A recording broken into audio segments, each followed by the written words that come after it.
story to tell.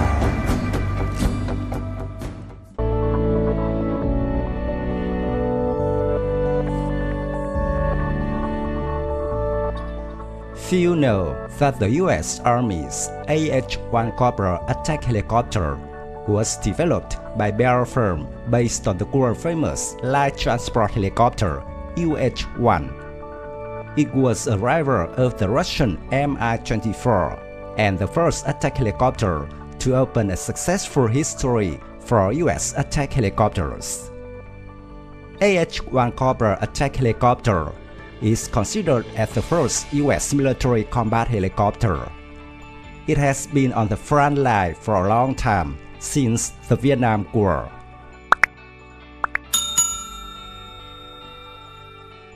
AH-1 was born in the context of American helicopters struggling to fight against the liberation forces of Vietnam. AH-1 helicopters were highly mobile, but firepower was not strong and very vulnerable to the low firepower of the Vietnamese Liberation Army. Thus, this prompted Bell Helicopter to develop a combat helicopter at the request of the U.S. Army. On the basis of AH-1 light transport helicopters, AH-1 attack helicopters were born with improvements that allowed it to better cope with enemy fire. With powerful firepower, the AH-1 can attack infantry, armored tank forces, as well as enemy's fortifications.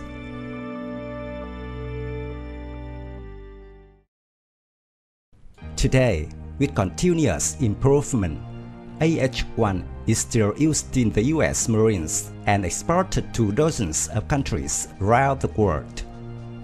Although there are many variants, the AH-1 Cobra helicopters are essentially identical.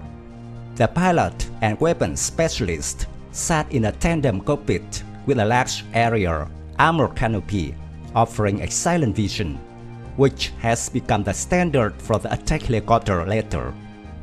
The cockpit was mounted behind a short assembly of the nose, and a turreted arm station was mounted in the chin-fairing traverse. The profile was as slim as possible. A single turboshat engine was installed behind the cockpit.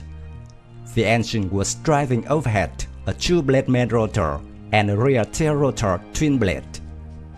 The tail rotor was attached to the port along the single tail fin. The horizontal planes are characterized along the sides of the tail body. Wing stubs sat on either side of the fuselage to provide inherent ability to carry weapons. The undercarriage was of a retractable skid arrangement.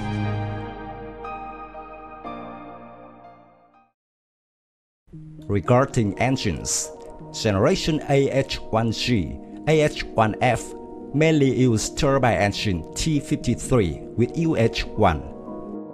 Meanwhile, the AH-1J uses two Pratt & Whitney T400CP400 and AH-1W engines, using two General Electric T700-401 engines.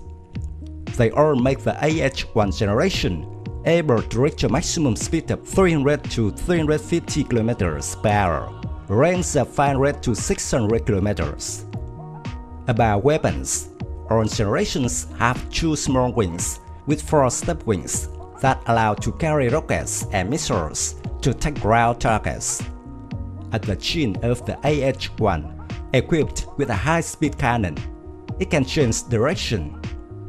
Particularly, AH-1G uses two 6-caliber machine guns of 7.62mm or 40mm grenade launchers, while the rest are mainly using 3-caliber M197 20mm guns. In terms of heavy weapons, the AH-1G first generation only carries 70mm rockets and machine guns. To the next generation, AH-1 Cobra can carry up to 8 tall anti-tank missiles or Hellfire modern anti-tank missiles. The AH-1J and AH-1W versions are capable of carrying the AIM-9 Sidewinder thermal air-to-air missiles for their ability to shot down enemy aircraft if they interfere.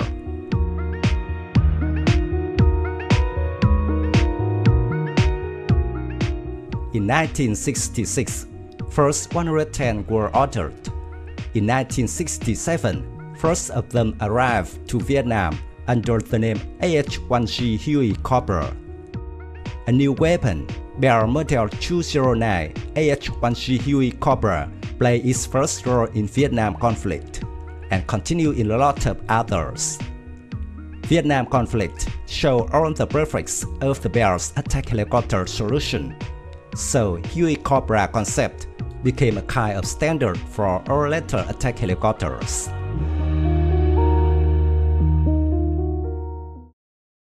Currently, the AH-1 attack helicopter has been removed from the Air Force and the US Army and replaced by the AH-64 Apache. Meanwhile, the US Marines still maintain the relative number of AH-1G Viper attack helicopters, which can be considered the most advanced variants of the AH-1 series, with significant changes in electronic systems and transmission system. The AH-1Z helicopter series uses a 4-blade main rotor and 4-blade tail rotor, similar to the AH-1Y Venom, the most advanced variants of the AH-1 series.